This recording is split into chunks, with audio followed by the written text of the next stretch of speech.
नमस्कार, स्वागत है आपका मुनाफे की मंडी में, जहां हम आपको कमोडिटी मार्केट की तमाम बड़ी खबरों के साथ आपके लिए बेहतरीन ट्रेडिंग कॉल्स भी लेकर आते हैं। आज हमारे साथ तीन मेहमान हैं। जतिन त्रिवेदी हैं, एलकेपी सिक्योरिटीज से, भूपेश शर्मा हैं, टेक्निकल एक्सपर्ट है बीकानेर राजस्थान से, अमित सचेजा हैं मोतीलाल ओसवाल से। आप तीनों मेहमानों का स्वागत है। सबसे पहले आज टॉप 10 खबरें देख लेते हैं कि आज किस तरह का एक्शन पूरा ब्रॉडर मार्केट में दिख रहा है। गोल्ड सिल्वर की बात करें तो यहां कल अच्छी तेजी दिखी थी। चांदी में कल 1800 रुपए से ज्यादा की तेजी दिखी। इस हफ्ते 4500 रुपए तक चांदी महंगी हो चुकी है। गोल्ड 59,300 रुपए के ऊपर। क्रूड की बात करें तो $81.5 के आसपास ब्रेंट क्रूड का भाव है। 3 महीने की ऊंचाई के आसपास क्रूड का भाव पहुंच चुका है। नेचुरल गैस 210 रुपए के करीब है। आज दबाव दिख रहा है, कल भी कमजोरी दिखी थी। इन्वेंट्री ज्यादा होने से यहां पर इंटरनेशनल मार्केट पर दबाव है, उसका दबाव यहां पर एमसीएक्स पर भी दिख रहा है। कॉपर की बात करें तो 740 रुपए के आसपास। अब चीन से उम्मीदें बढ़ गई है, उससे मेटल को सपोर्ट मिल रहा है। ग्वार आज मुनाफा वसूली दिख रही है, 1 से 1.5% तक की गिरावट ग्वार सीड और ग्वार गम में दिख रहा है। जीरे की बात करें तो जीरा अगस्त का वायदा 58,000 रुपए के ऊपर है, हल्की तेजी यहां पर दिख रही है। हल्दी में भी तेजी है, 11,400 के आसपास, 1% तक की तेजी हल्दी में। और धनिया भी 6,900 रुपए के ऊपर है। शुगर की बात करें तो आइस पर 24 सेंट के ऊपर शुगर का भाव है। कॉटन आइस पर 82.5 सेंट के ऊपर ट्रेड कर रहा है। तो चलिए कुछ अहम खबरें आपके लिए अपडेट, लेकिन मॉनसून का भी ताजा अपडेट आपको दे दे कि 1 जून से 13 जुलाई तक देश भर में सामान्य से 1% अब तक ज्यादा बारिश हुई है। कल देश भर में सामान्य से 7% कम बारिश हुई थी। उत्तर पश्चिम भारत के सभी राज्यों में अब तक सामान्य से ज्यादा बारिश हुई है। वहीं दक्षिण और पूर्वी और उत्तर पूर्वी राज्यों में सबसे कम बारिश हुई है। यहाँ के कई सारे ऐसे राज्य हैं जहां पर सूखे की स्थिति है।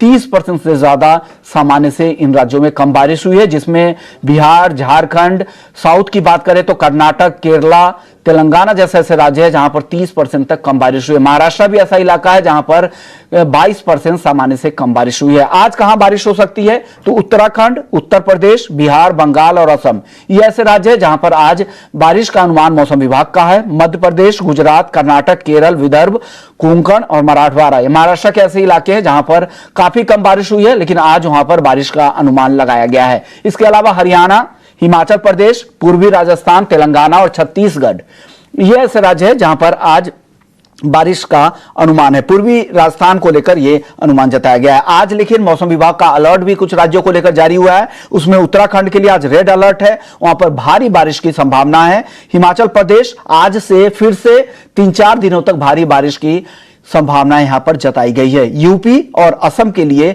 ऑरेंज अलर्ट जारी किया है। तो ये कुछ अपडेट आपके लिए, अहम अपडेट मॉनसून को लेकर। चलिए अब वापस चलते हैं नॉन एग्री मार्केट की तरफ, और सबसे पहले आज बात करेंगे चांदी की, क्योंकि चांदी हफ्ते भर में 4,500 रुपए तक महंगी हो चुकी है। जतिन, क्या हो रहा है चांदी में? जबरदस्त तेजी दिख रही है, क्या आपको लग रहा है नियर टर्म में फिर से रिकॉर्ड बनने वाला है चांदी में?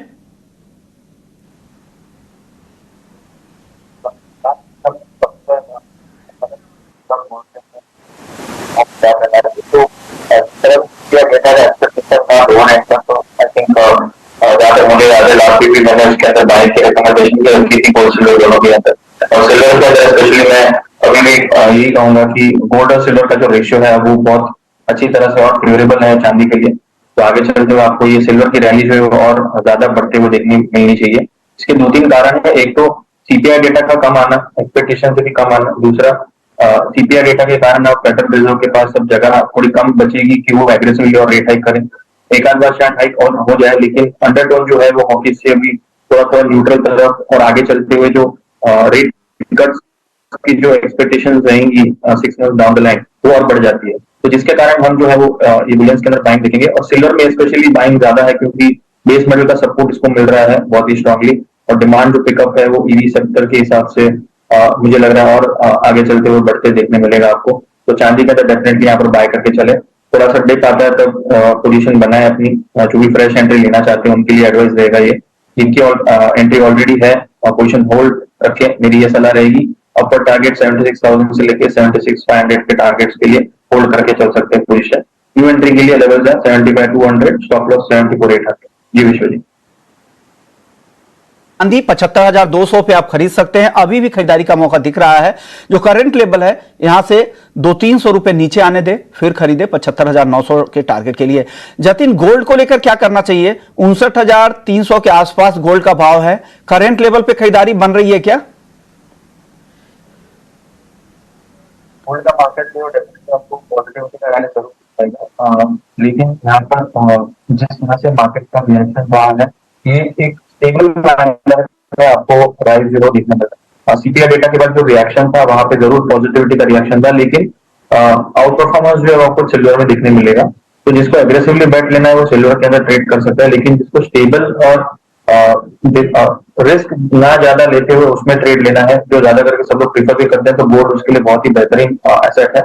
करंट लेवल से डेफिनेटली यहाँ पे थोड़ा सा वेट करना चाहिए, क्योंकि प्राइसेस जो है वो यहीं से आपको सेलिंग प्रेशर दिखा चुके हैं।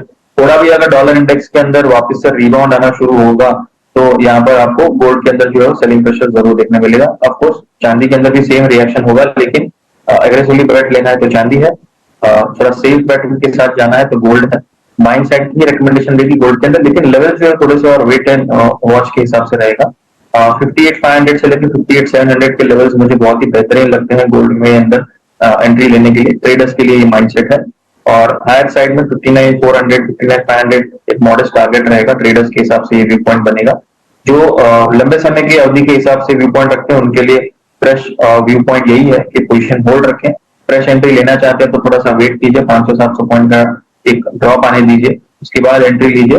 और टारगेट जो है वो आपको 61,000 के आसपास के इन द नियर टर्म जो है वो देखने मिल जाएंगे, लेकिन थोड़ा सा होल्ड करना और पेशेंस रखना पड़ेगा गोल्ड। आपको यहाँ पे धैर्य रखना पड़ेगा, फिर आपको यहाँ पर पैसे बना सकते। तो ये गोल्ड सिल्वर को लेकर जतिन जी की राय। क्रूड की बात कर लेते हैं। जतिन जी, क्रूड में क्या हो रहा है? 3 साल में सबसे ज्यादा इंपोर्ट चाइना कर रहा है क्रूड का। अब जो अनुमान आया है आईईए की, ओपेक के जो अनुमान है, अब ये अनुमान लगाया जा रहा है कि भारत और चीन ये दोनों ऐसे देश होंगे जहां पर भारी डिमांड यहां पर 2023 के सेकेंड हाफ में दिखेगी। क्या लग रहा है क्रूड की चाल आगे किस तरह की आपको दिख रही है?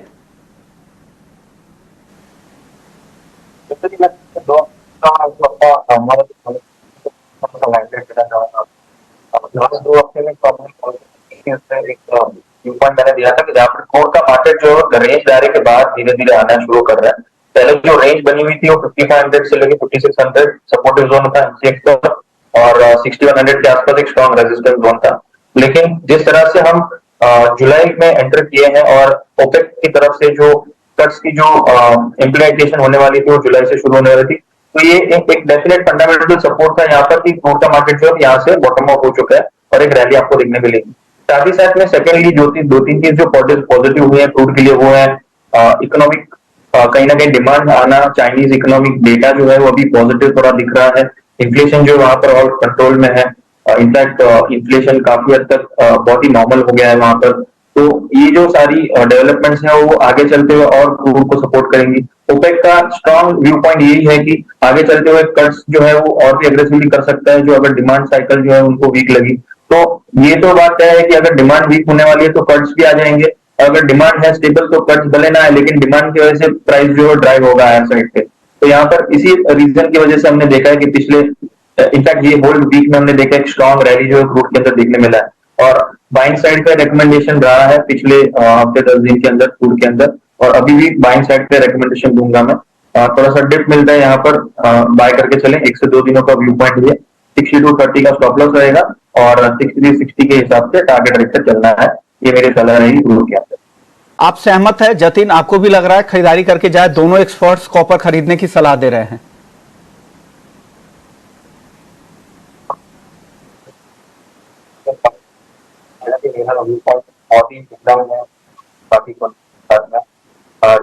कॉपर के अंदर जो है वो ट्रेंड जो पॉजिटिव है। डॉलर इंडेक्स की तरह से वीकनेस का जो ट्रेंड चल रहा है ये सबसे ज्यादा सपोर्टिव रहेगा मेटल को आगे चलते हुए, क्योंकि डॉलर इंडेक्स पिछले 2-3 दिनों में काफी गिरावट का ट्रेड हुआ है। तो यहाँ पर थोड़ा सा एंटिसिपेशन ये भी रहेगा कि क्या इसके अंदर एक वापस से शॉर्ट कवरिंग आ सकती है। देखिए प्राइसेस अगर 101 के नीचे कंटिन्यूसली मेंटेन रहना शुरू करेंगे तो आपको ये जो ट्रेंड है बेस मेटल के अंदर एक स्ट्रॉन्ग रैली आपको देखना शुरू मिलेगा। अभी फिलहाल हम तो सिर्फ एक बेसिंग रेंज जो है उसके आजू बाजू ट्रेड कर रहे हैं। और हल्का सा बेसिक रेंज तोड़ने की कोशिश में है अभी। लेकिन जिस तरह से डॉलर इंडेक्स का वीकनेस अगर और गहराता है तो विश्व जी, मैं आपको बहुत ही सर्टनली के साथ कह सकता हूँ कि बेस मेटल्स के अंदर आपको एक स्ट्रॉन्ग रैली देखना शुरू होगा। लेकिन ये डेवलपिंग फेज रहेगा। अभी फिलहाल इसके ऊपर मैं बहुत स्ट्रांगली एडवाइस नहीं देना चाहता हूँ, लेकिन क्योंकि एक डेवलपिंग फेज है, जिस तरह से डॉलर इंडेक्स की जो रुझान रहेगी उसके ऊपर थोड़ा सा ध्यान दें। ये मेरा फोकस रहेगा इसके ऊपर, ट्रेडर्स का ध्यान रखें। यानी डॉलर इंडेक्स की चाल देखें, नरमी के साथ यहां पर वापस से तेजी दिखेगी, लेकिन उस पर अभी ध्यान नहीं दे। अभी जो कॉल दे रहे हैं उस पर ध्यान दे, स्टॉप लॉस का भी आप ध्यान रखें। कॉपर तीनों एक्सपर्ट्स की तरफ खरीदारी की सलाह। शुक्रिया भूपेश जी आपका, जतिन आपका, अमित जी आपका, आप लोगों ने वक्त निकाला। अब मुनाफे की मंडी को यहीं समेटते हैं, लेकिन ब्रेक के बाद आपके लिए होगा इफेनो जंक्शन। नमस्कार।